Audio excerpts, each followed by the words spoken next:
Right. So very good morning to all of you present here, and thank you, Dr. Purvi, for this opportunity. Right. So bleb-related infections are rare, but they are potentially devastating, and it represents a wide spectrum of disease with infection that may be limited just to the filtering bleb, which is known as blebitis, or there may be associated anterior chamber inflammation with intraocular extension leading to endophthalmitis. So basically, bleb-related infections can be divided into blebitis and bleb-associated endophthalmitis, which can further be subdivided depending on the duration post-surgery into early onset and late onset. There is another Greenfield classification wherein they have divided bleb-related infections into stages, where stage 1 is blebitis with the infection being limited to the bleb and no anterior chamber inflammation. Stage 2 is wherein you have some anterior chamber inflammation but the vitreous is clear, and stage 3 wherein you have vitritis. So the incidence of acute and late onset bleb-related infection ranges from 0.8 to 4%. This is actually higher as compared to say acute postoperative endophthalmitis after cataract surgery, which is significantly lower. As far as the causative organisms are concerned, Staphylococcus epidermidis or aureus are responsible for the early onset infections. These organisms are less virulent and the infection is caused by perioperative introduction of the host flora. Streptococcus species and Haemophilus influenzae, on the other hand, they are responsible for the late onset infections, and these are more virulent. And infection occurs through transconjunctival migration through thin walled blebs. They also produce exotoxins which facilitate their penetration through intact conjunctiva. As far as the Indian scenario is concerned, a similar profile is also seen. A few other specifics are Corynebacterium xerosis for blebitis associated with blepharitis and Streptococcus pneumoniae for blebitis associated with nasolacrimal duct obstruction. Moving on to the risk factor, we all know that inferior bleb is a major risk factor. Second is bleb leak. A bleb leak increases the risk of infection by 5 folds. Use of antifibrotic agents, which is a norm these days, either mitomycin C or 5-FU, because they alter the thickness, cellularity, and the vascularity of the bleb. The type of surgery is also important. Combined surgeries usually result in blebs which are more thicker and they are more resistant to infection as compared to blebs which happen post trabeculectomy alone. There is also literature evidence to suggest that limbal-based flaps are more susceptible to blebitis because they result in formation of blebs which are more localized and cystic. Post-operative complications like a flat anterior chamber or early wound leak would also result in a bleb which becomes more susceptible to infection. Any prior conjunctivitis or blepharitis is a risk factor.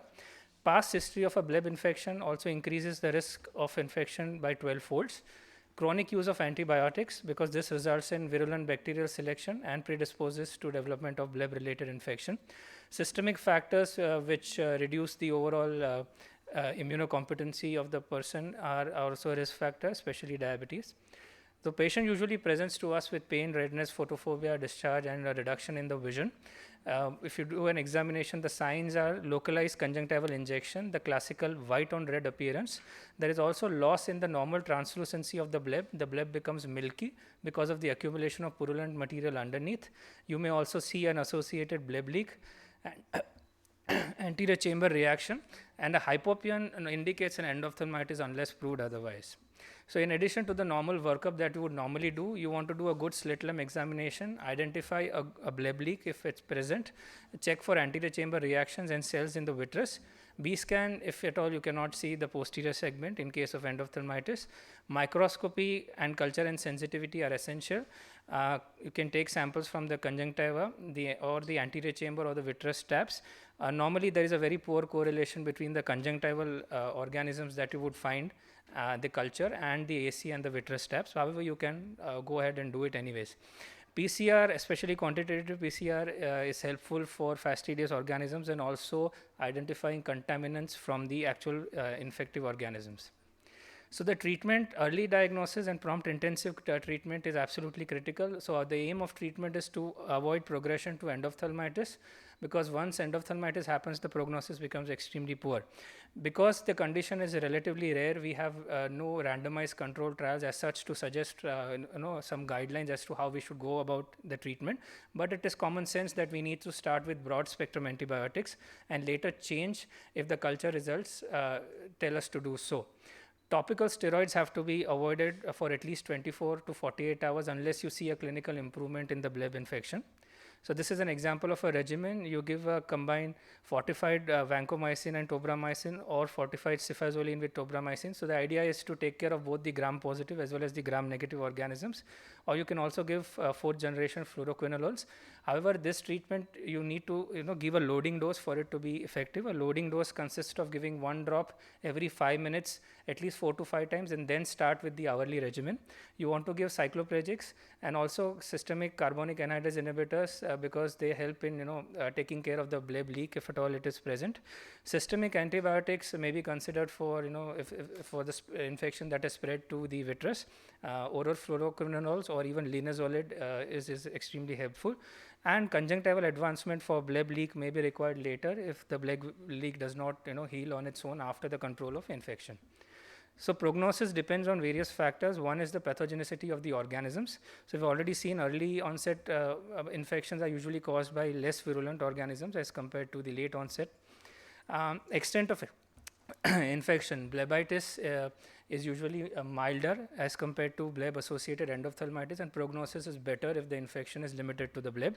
Also, the lapse between the onset of symptoms, diagnosis, and treatment is extremely important. If the patient comes to you early enough and you start treatment early, the visual prognosis is much, much better. And also, the initial visual acuity is a factor.